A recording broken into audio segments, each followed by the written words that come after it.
عمران خان حکومت میں آج کل لڑائی جھگڑے کی وجہ کیا ہے؟ اور فواد چودھری نے اسد عمر اور شاہ محمود قریشی کے خلاف ٹی وی پر بیان کیوں دیا؟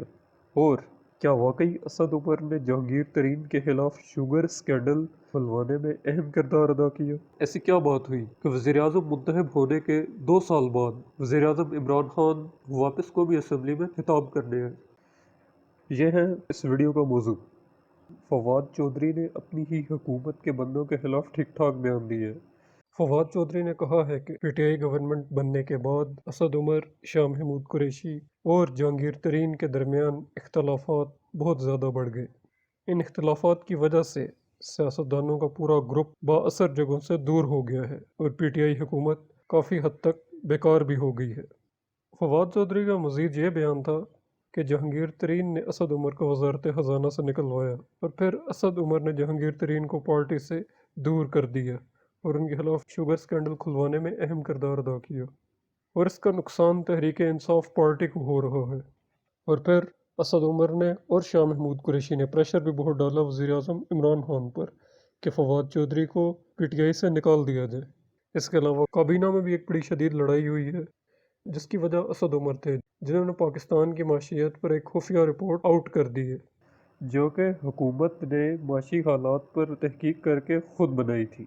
یہ رپورٹ خفیہ رکھنی تھی لیکن اسد عمر نے یہ آؤٹ کر دی، جس کی وجہ سے تحریک انصاف پر شدید رد عمل کا اظہار بھی کیا گیا۔ اب اس رپورٹ میں کیا ہے؟ اس رپورٹ میں یہ لکھا ہوا ہے کہ پاکستان کی معیشت کرونا کے آنے سے پہلے ہی کافی حد تک تباہ ہو چکی تھی۔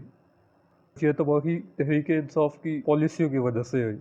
یہ کسی کا اوپینین نہیں ہے، حکومت کی اپنی رپورٹ تھی۔ آخر حکومت کی اپنی ہی پارٹی میں اس لڑائی کی وجہ کیا ہے؟ تحریک انصاف کے اندر 3 قسم کے لوگ زیادہ طاقتور مانے جاتے ہیں۔ ایک سیاسی، دوسرے وہ جو اپنی قابلیت کے زور پہ آئے ہیں، اور تیسرے وہ جن کے پاس پیسہ ہے اور پیسے کی وجہ سے ہی وہ سیاسی قوت بھی انہیں مل چکی ہے۔ سیاسی لوگوں میں وہ لوگ ہیں جنہوں نے عمران خان کے لیے مار کھائی، دھکے کھائے، لڑائیاں لڑی، قربانیاں دی اور عمران خان کو اقتدار میں لانے کے لیے اہم کردار ادا کیا۔ اگر یہ لوگ نہ ہوتے تو پی ٹی آئی کی حکومت نہ ہوتی۔ سیاسی لوگوں میں فواد چودھری، پرویز خٹک، علیم خان، جہانگیر ترین، سرور چودھری وغیرہ شامل ہیں۔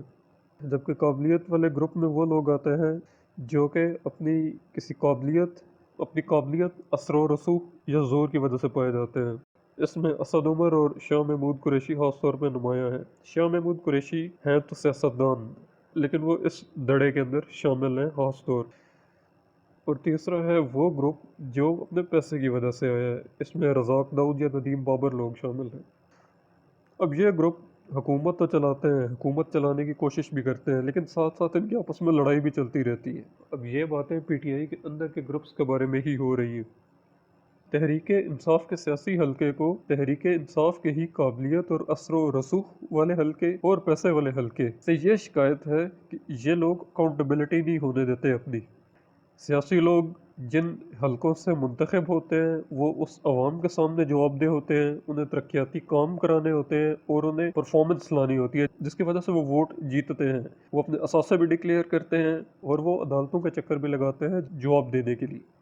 اور سیاسی حلقہ پیسے والے اور اثر و رسوخ رکھنے والے گروپ سے متعلق شکایت کرتا ہے کہ یہ لوگ نہ تو منتخب ہو کر آتے ہیں اور نہ ہی یہ کسی قسم کے جواب دہ ہوتے ہیں، لیکن یہ اپنا زور لگوا کے ایسی باتیں بھی بنوا لیتے ہیں جو کہ جائز نہیں ہوتی یا سمجھ سے بالاتر ہو جاتی ہیں۔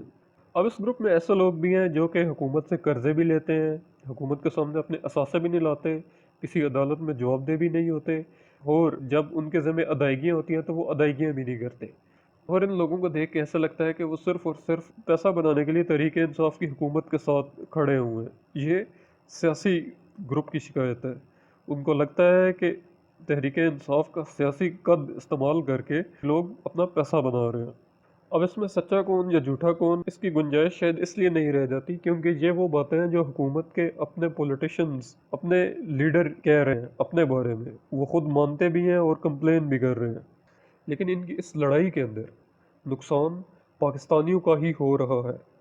اب یہ لڑائی بہت زیادہ سامنے آنے لگی ہے تو عمران خان قومی اسمبلی میں خطاب کرنے گئے ہیں، اسپیچ کرنے گئے ہیں، اور اس سے پہلے قومی اسمبلی وہ تب گئے تھے جب وہ وزیر اعظم منتخب ہوئے تھے، لیکن اپوزیشن پارٹیز کے سخت رویے کی وجہ سے انہوں نے دوبارہ قومی اسمبلی کا رخ نہیں کیا۔ اس دفعہ انہوں نے اسپیچ کی، اور اس اسپیچ میں انہوں نے 2 سال میں پہلی دفعہ اس طرح بات کی پوزیشن کی، چاہے وہ کوئی پارٹی ہو یا کوئی اور پارٹی، ان سب کو وہ ساتھ لے کر چلنے پر تیار ہے۔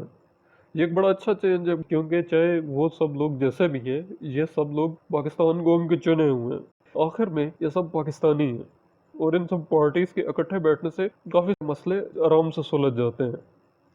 تو یہ اچھی بات ہے، تو امید ہے کہ اس کا فائدہ پاکستان کو ہی ہوگا۔